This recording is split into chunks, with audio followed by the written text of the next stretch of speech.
The first book that I read since my last round of reviews here was Echo Round His Bones by Thomas M. Disch, which I thought was pretty good. It's been a couple months, so memory is a little bit fuzzy. Sorry that it has been so long. There's just been a string of misfortunes that have happened and inconveniences. I'm fine, but here we are. I do have COVID at the moment, which is one of those inconveniences. Doing all right.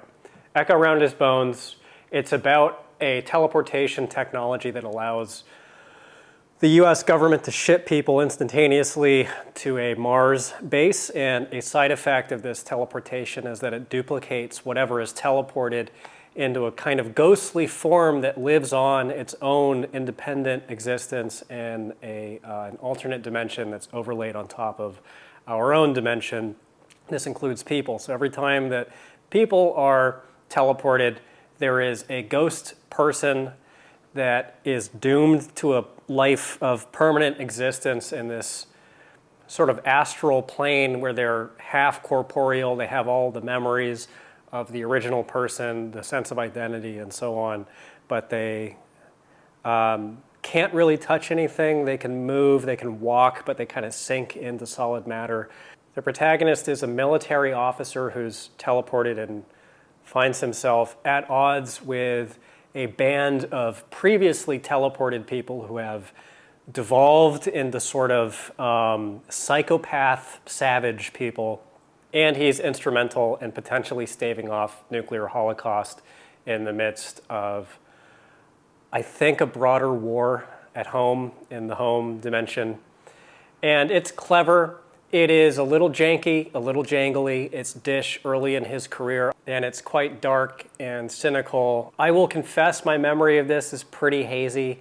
I remember it being about a 7 out of 10. And I remember Disch's persona as an author being really clear, even in this early novel, and his sense of antagonism that was pretty generalized, but also specific at certain targets, especially the military. He had a troubled history with the military himself. It was apparent.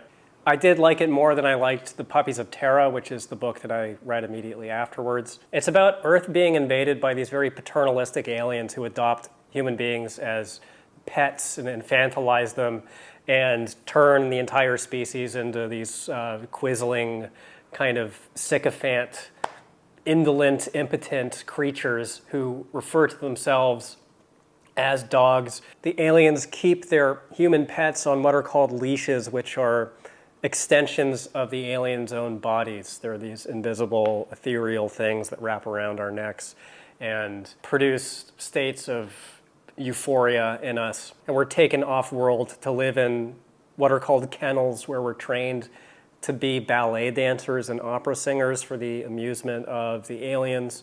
And there are a couple characters who are abandoned by the aliens, have to find their own way and discover human resistance movement. And the human resistors are pejoratively called dingoes in the nomenclature of the aliens and their human pets. And the first bit of the book is great. Disch portrays that pathetic element of life under the loving thumb of the aliens in a really funny and sickening way. And then the novel just takes this, we'll call it a dog leg, turn into total implausibility and slapstick. I remember this being a lot less even than Echo Round His Bones and a lot angrier. And then I read A Wreath of Stars by Bob Shaw, which I have to admit was a bit of a disappointment. I found it a little prosaic and a little too close to adventure fiction, and lacked the bite of Palace of Eternity, a space opera that I've advocated for from the hilltops many times. It just didn't have that same specialness. It just felt a little more cardboard, a little more predictable. It's about a guy, a scientist who studies neutrinos and calls himself a human neutrino. Neutrinos are subatomic particles that pass through physical matter. So they're very hard to study, and you can't physically manipulate them. Turns out there is a neutrino planet that is on a collision course with Earth that disrupts everybody's plans, including this scientist who's uprooted from his life as this mercenary researcher living somewhere in the Middle East, and he has to flee before the potential oncoming, onrushing apocalypse to an African state. And there's a technology, I don't remember what it's called. It's kind of blue glass that you can wear as a visor that allows you to see neutrinos that are otherwise totally invisible to the naked human eye. So everybody watches this planet come and pass through the Earth and doesn't seem to leave any lasting physical consequences, or does it? Because there are strange things afoot in this new African state where the guy works in a mining operation for reasons I don't recall. I think they crash landed and it was they were forced to live on this compound or something. People are seeing ghosts in the mines. What could it be? Is it related to the neutrino planet? I just thought that it was kind of stock plot. It gets into racial territory that is really clumsy. Even outside of that, Shaw just didn't seem to write with the same level of elan and inventiveness that he did in the other stuff that I've read from him, Other Days, Other Eyes included, which is a great book. Just didn't have the sparkle, didn't have the snap, crackle, and pop. And it didn't take me anywhere that felt really all that unfamiliar to me. It was kind of a mashup of like a 70s action movie and Star Trek, both of which, especially Star Trek, are things that I like 70s action movies? I don't know that I do. I like Star Trek is what I'm saying. Thumbs up to Star Trek. But other, Wreath of, what is it? Wreath of Stars. Lord. I found a little bit underwhelming. It wasn't a bad book necessarily. It didn't deliver the specialness, I don't think. Then I read Mama Black Widow by Iceberg Slim, who you probably know from his best-selling novel Pimp.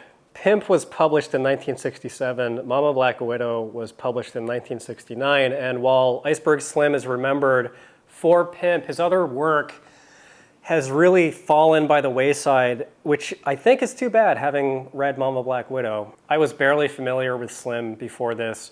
I thought that Pimp was kind of pulp, cheap exploitation.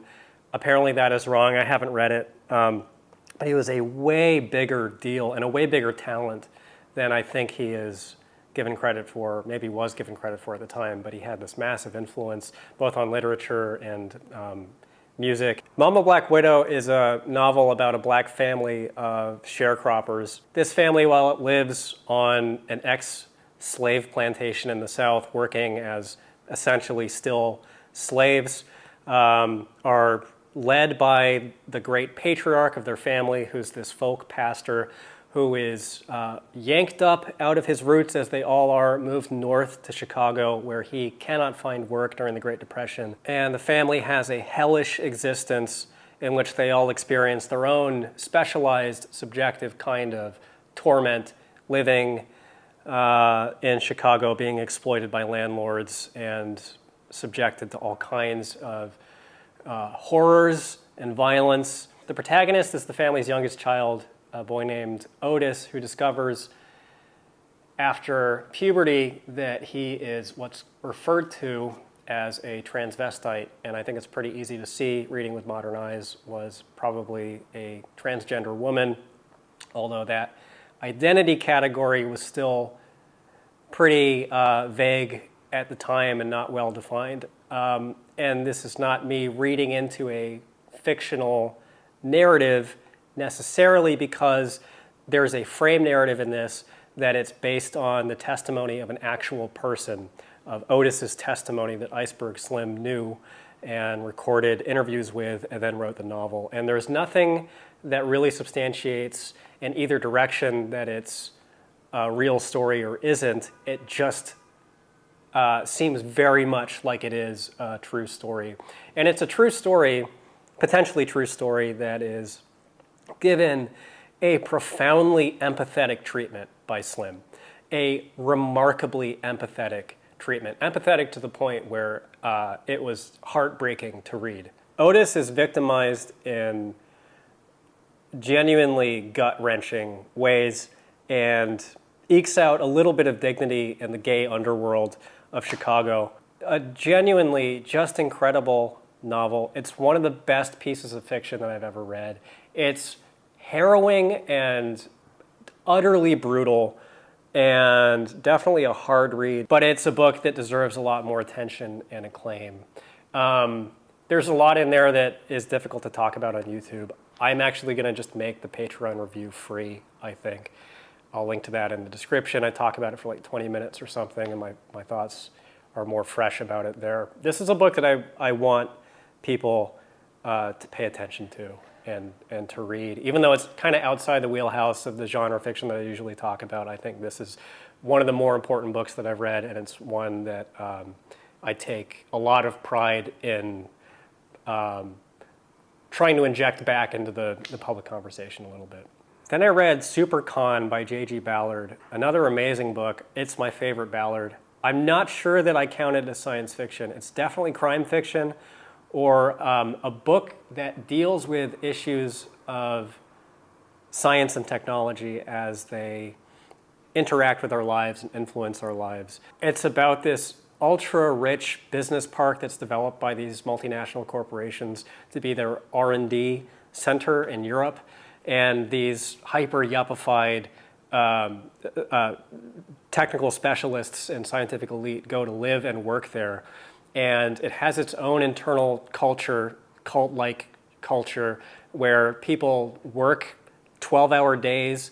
The protagonist is the husband of this woman who's a new hire to step into the role, vacated by a man who went on a killing spree after losing his mind for reasons that are unclear.